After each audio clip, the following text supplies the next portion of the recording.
Salut mes petits farfadets, une fois de plus mes poussins, aujourd'hui on va se faire pouic pouic avec une douce senteur nostalgique enfouie au plus profond de nous-mêmes comme un suppositoire mémoriel puisque nous allons parler de façon totalement irréaliste et flamboyante des aventures d'Iron Man diffusées entre août et octobre 1982 dans les tranches 152 à 154. Vous vibrez d'excitation et je le sens d'ici. C'est super!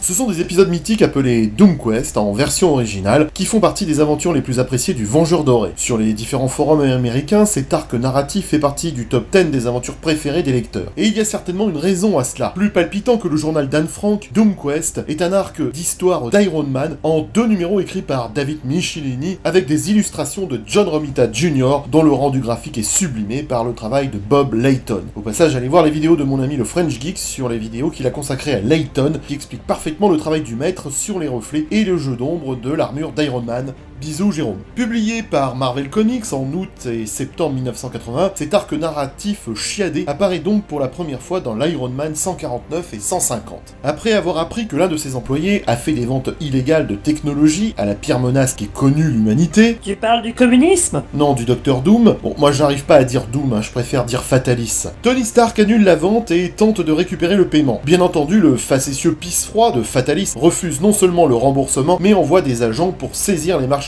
refusées par la force. Au début de l'histoire, Iron Man est bien sûr incapable d'empêcher le vol, sinon il n'y aurait pas d'histoire, et il se rend dans le pays de Fatalis, la célèbre Latveria, célèbre pour sa propagande stalinienne, ses petits-enfants aimant le dictateur. Tu te rends pas compte que c'est du fascisme? Sa cuisine traditionnelle, liée à ses racines paysannes, est très influencée par les saisons entre fruits et légumes d'été et les conserves au vinaigre d'hiver. Je me demande si on s'écarte pas un peu du sujet là. Non. Pardon, je disais qu'Iron Man se rend en Latverie pour récupérer personnellement les marchandises. Forcément, les deux mecs aux égos surdimensionnés comme ma bite n'arrivent pas à s'entendre, ça gosse, ça hésite, et ça débite, et ça finit en grosse baston sublimement dessinée par les artistes dont on ne saurait rappeler le talent. Et durant la bagarre, les deux antagonistes sont envoyés dans le temps au moment où ils se battent sur la plateforme temporelle de Doom, sous les rires jouissifs du serviteur de Fatalis, le docteur Hauptmann, qui est en fait le traître de l'histoire. Et nous pouvons suivre la suite de ce récit palpitant dans le Strange 153 avec l'arrivée des deux adversaires à l'époque de Camelot. Camelot. It's only a model. Je vous invite à relire cette histoire passionnante car il s'y passe beaucoup de choses et au final Iron Man rejoint les forces du roi Arthur, tandis que Fatalis rejoint Morgan Le Fay pour qu'elle l'aide à arracher l'âme de sa mère retenue prisonnière en enfer. Le Fay accepte de façon subrogative en tapinant à la condition que Doom devienne le général de son armée de guerriers morts-vivants tués par l'épée Excalibur contre son demi-frère le roi Arthur. Ah oui, la nénette, elle a une furieuse envie de péter le stick à Arthur. Et là, c'est trop cool car le Strange 154 nous montre une histoire épique mélangeant technologie et magie dans un affrontement spectaculaire. J'ai toujours kiffé la double page de la baston. C'est vraiment trop top avec Iron Man et Fatalis se mettant sur la gueule à grands coups de chasser bas dans les mollets et incarnant les valeurs qu'ils défendent gauche dans ta gueule et face dans ta droite. Accompagnant les chevaliers d'Arthur contre l'armée de Fatalis, Iron Man finit par battre Morgan Le Fay et faisant fuir la vilaine vers un autre royaume, et ben l'histoire se termine comme ça. Alors forcément, Fatalis, qui a vu ses projets contrariés, n'est pas content et il jure de se venger d'Iron Man. Et pour une fois, la raison l'emporte sur la passion, car les deux ennemis doivent d'abord régler leurs problèmes de retour à leur époque. Ils conviennent alors d'une trêve temporaire pour utiliser des pièces de leurs deux armures pour créer une machine à remonter le temps de base pour les ramener au présent. Ainsi, le cerveau et les tripes évoluent main dans la main, et je peux vous dire que cette image est dégueulasse quand on y réfléchit bien. Outre le fait que les dessins sont somptueux, on ne peut qu'apprécier la qualité scénaristique de ce récit. Bien sûr, il faut faire preuve d'une suspension d'incrédulité pour accepter ce voyage temporel, cette rencontre avec les personnages de la table ronde, cette armée de morts déferlant sur Camelot, sans oublier le fait que les deux antagonistes sont capables avec leur armure de créer une mini-machine à remonter le temps, et c'est tellement bien écrit que ça passe. Non. On se laisse vraiment guider par Michelinie qui nous entraîne dans son trip sans rechigner. Et puis, si vous n'êtes pas capable d'avoir cette suspension d'incrédulité, on se demande bien pourquoi vous lisez des comics de super-héros. Bah quoi, c'est vrai. On pourrait aussi s'interroger sur quelques passages assez amusants de l'aventure. Des passages qui aujourd'hui feraient grincer les dents de tous les bonjours tristesse d'une époque où on veut interdire, mais vraiment tout, au nom d'un retour à la morale bien pensante. Je fais ici référence à cette scène qui montre la politique sexuelle à peine modérée de Camelot. C'était la mode à l'époque. Car oui, le propos est simple, hein, c'est pas du Michel Onfray.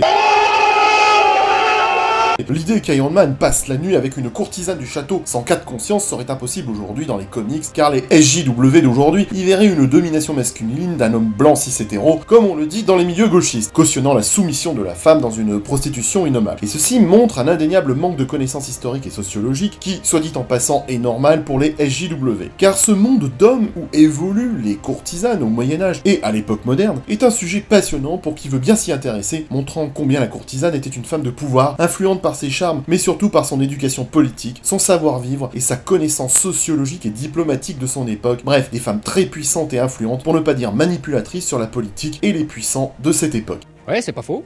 A l'inverse, je pense que personne aujourd'hui ne s'offusquera d'une scène pourtant beaucoup plus terrible qu'un simple ratissage de bunker, puisqu'il y est montré une scène de domination masculine atroce quand Fatalis hypnotise sa courtisane pour apprendre ce qu'il désire connaître. Il y a là un acte de domination effroyable, froid et malaisant comme on dit chez les bobos, que personne ne critiquera, parce que Fatalis, c'est le méchant. Donc c'est normal pour tout imbécile pénétré de ces rassurantes certitudes. Autre point intéressant de ce récit, c'est le parallèle qui est établi entre Iron Man et Fatalis, car ce dernier est bel et bien un homologue méchant qui reflète le super-héros qu'est Iron Man avec sa richesse, sa puissante armure et ses compétences en ingénierie. J'aime vraiment ce moment particulier à la fin du récit où ces deux personnages tout aussi puissants sont obligés de travailler ensemble parce que malgré toute leur intelligence et tout ce qui les oppose, ils sont bien obligés d'admettre qu'ils sont impuissants. Et j'aime la façon dont Michelini traite ce sujet, puisque chacun des antagonistes est respectueux des compétences et des pouvoirs de l'autre, et cela malgré le fait qu'ils ne peuvent pas se faire confiance. Tu la sens là, la grosse tension. Tu sens bien que les deux se demandent s'il n'y a pas une invitation à la fistinière. Et Iron Man se dit que s'il se fait avoir par Fatalis, il aura probablement besoin d'une bouée pour s'asseoir, car en cas de trahison, il aura du mal à cicatriser. Ce point du scénario est génial. Deux êtres très intelligents débrouillards sont obligés de travailler ensemble pour survivre. On ne pourra qu'insister sur l'étonnement tacite que Stark et Doom ont pour le savoir technique de l'autre. C'est un moment subtil qui fonctionne dans le contexte de l'histoire racontée et qui laisse nos deux héros sur un pied d'égalité à la fin de ce conte. Mais surtout le génie de Michelini est de nous proposer une histoire qui sort Iron Man de son élément habituel. Il le dit lui-même dans le récit, il n'est pas à l'aise dans ce monde sans technologie où le grand maximum de confort serait à peine celui d'un camping de bonne tenue. Michelini nous montre comment il ressent de l'inconfort face à la situation. Vous pensez bien que l'Iron Man d'aujourd'hui expliquerait probablement avec arrogance comment il a créé un sous-programme pour se sortir de cette situation terrible. Il y a du travail chez Michelini pour faire ressentir l'enjeu et la pression de la situation, de la recherche pour retenir le souffle du lecteur. Ce n'est pas un twist minable comme savent en pondre les mauvais scénaristes d'aujourd'hui. Oh que non, Jean-Léon. Voilà pourquoi cet Iron Man 150 est génial. Il met notre héros à l'épreuve et efface son arrogance habituelle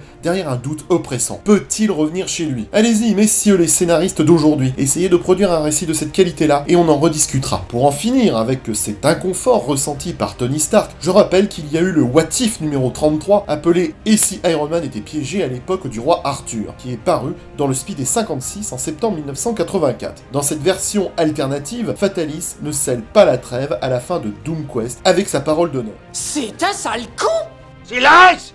Il trahit Iron Man avec un véritable agrandissement rectal, laissant Stark bloqué avec une armure incomplète. Sir Anthony of Iron devient chevalier de la table ronde. Quand Arthur est mortellement blessé au combat, il nomme Tony comme son héritier. L'empire qu'il bâtit inaugure 1000 ans de paix mondiale, mais Tony vire le reste de sa vie au Moyen-Âge, totalement séparé du monde et de l'époque auquel il appartient. Ça se lit très bien et c'est bien dessiné. Excellent! Voilà, je voulais revenir sur cet arc narratif somptueux avec un scénario de Michelini absolument remarquable et des dessins superbes de Romita et de Layton qui ont enjoué bien des lecteurs de Marvel. Oui mes petits piou-piou, c'était encore une époque où on savait écrire un vrai scénario. Allez-y en toute sérénité, ce récit ne risque pas de vous laisser un goût amer dans la bouche. Et oui, c'était mieux avant, n'en déplaise aux Philistins qui voient dans les nostalgiques de notre génération des adolescents attardés et passéistes. En fait, on s'en tape un peu de vos jugements. Bref, mes chers farfadets velus, n'hésitez pas à commenter cette vidéo en nous expliquant pourquoi vous avez aimé ou pas aimé ce récit, laissez un pouce bleu et n'oubliez pas de ne pas acheter chinois. Bonne fin de vie aux plus vieux d'entre nous, et à bientôt les geeks.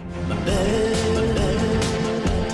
tu seras mienne, même si tu n'es pas d'accord, je l'aurai ton corps, même dans la mort, je t'aimerai.